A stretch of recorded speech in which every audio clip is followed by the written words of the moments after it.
We are making a memory game using Carnivore prints and tracks as well as their fur patterns.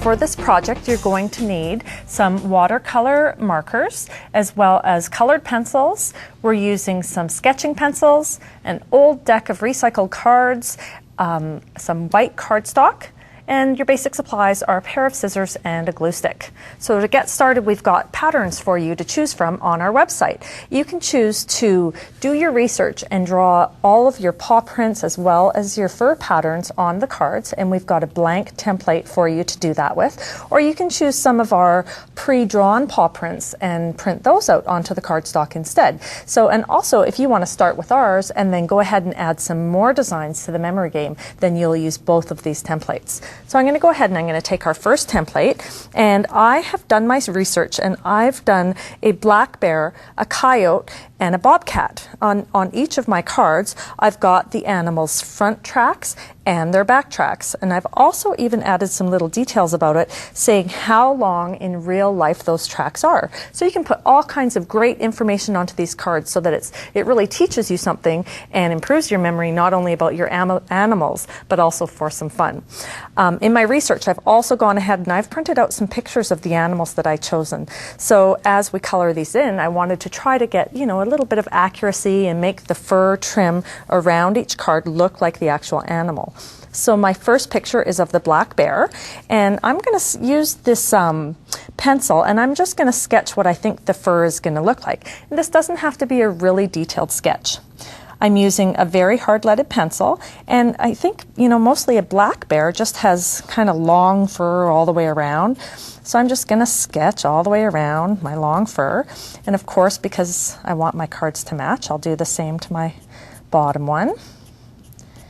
And let's go ahead and we'll sketch all of the animal's fur before we get started. So my second animal is, I've got the bobcat over here, so go to the bobcat, and I see it has kind of different sizes spots on it and some little stripes, and so I'm just going to go ahead and add the details to the card all the way around.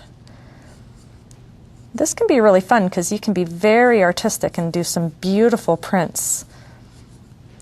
And you could use markers. I'm going to use crayons to show you, or you could blend the two mediums together and do a little bit of each. Maybe a few tiny spots like are on there. Okay, and then the next one is the coyote. So I'm going to switch pictures and have a look at the coyote. So this coyote, what I like about him is he kind of has more fur tufts, and the little tufts have a little bit of yellow and brown in them. So for the coyote, I'm going to do my cards in tufts. Just like that. And then we'll match this one down here. They don't have to be identical because when we do our coloring techniques, that's going to make them look more similar. Okay, so I've got everything sketched out. The next step is to start coloring them. So if we go back to our bear again, I'll switch pictures here. I can see that the undertones in the bear's fur are a lighter brown. So I'm going to take the lighter brown pencil crayon, and I'm going to use the side of it and press fairly lightly to get kind of a soft, furry look all the way around my card. And you can go right off of the edge of the card because when we trim that out, it's not going to be seen anymore. I want to be careful. I'm going to actually cut in between each of my cards so that I don't accidentally color over the top of the other one. So cut those out, and this one as well. There we go. And if you look over here on this set of cards, I've already done the lighter fur all the way around the black bear card.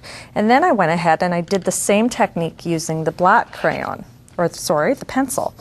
And so with that one, I went around and using the edge, I filled in some more of the white space with the black. And then as my final step, because overall the black bear's fur looks very coarse and heavy, so now I'm going to go in and I'm going to do nice, coarse, heavy strokes. And you can see that you can get all different kinds of looks out of these pencil crayons because the harder I press, the deeper and darker and more vibrant the color is. So I'm even going to go in here and I'm going to do really dark along the edges here. And that's going to show how thick the fur is and represent the heavy coat that a black bear has. There we go. The other thing that's really nice about these pencils is that it has kind of a triangular shape to it, so it lets you get a good grip on it and allows you to hold it easily while you're putting all your tiny fine details in. So you would go all the way around that black bear card with the heavier black coarse fur, and as a final touch you have an option for the actual paw print. You could leave it just as the outline like you see it here, or you can take the watercolor marker and fill it all in. This is a nice smooth marker, so you get really good fill and it spreads nice and evenly. Turn your picture so that you can angle that nicely tipped brush and get nice detail in there. And now if you color in the paw on one of the cards, then you should also color it in on the second. Okay, so I'm going to set this one aside and let's look at the techniques that I used on some of the other animals' fur. So the bobcat. If we have a look at the bobcat picture, it has a much softer, lighter fur. So instead of pressing down really hard on this card, I'm going to use the soft edges again. So I'm going to go in with the orange and do just a really gentle, soft feel. And now as you get started, you might want to go onto your scrap paper and practice over on the side so that you can get a feel for the colors that you're using. And that, you know, you can try blending over here and blending the colors in together, and it will just let you be able to go and do your card a little bit neater when you're all ready for it. If I switch over to the bobcat here, you can see I used some light browns and a little bit of the orange, and I did a color all the way around. And then I went back and I did the darker black dots. And when I look on here, I can see some of the dots are really defined, so I can go back in as kind of the final detail and do an extra little outline around some of those black dots. Again, if you'd like to, you can use the watercolor marker and fill in the paws. So our final one is the coyote, and this is the one with the tufts.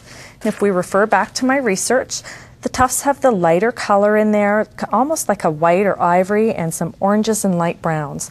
So I'm going to choose my colors again, and I'm going to start coloring at the bottom of the tufts and fill those in, and then blend my colors out to the end of the tuft. A little tiny bit of orange detail in there, and then the brown on top. So by using all the colors, starting with your lightest and going to the darkest, you get quite a lot of depth to your picture. And then, of course, the coyote also has kind of coarse, long hair all over. So after I did the tufts, I went back and I did the long pieces of hair. And for the coyote, because there's so many different color variances, I've used different pressures and weights as I'm doing that long hair. That sometimes I go very dark and very heavy, and other times I do it lighter.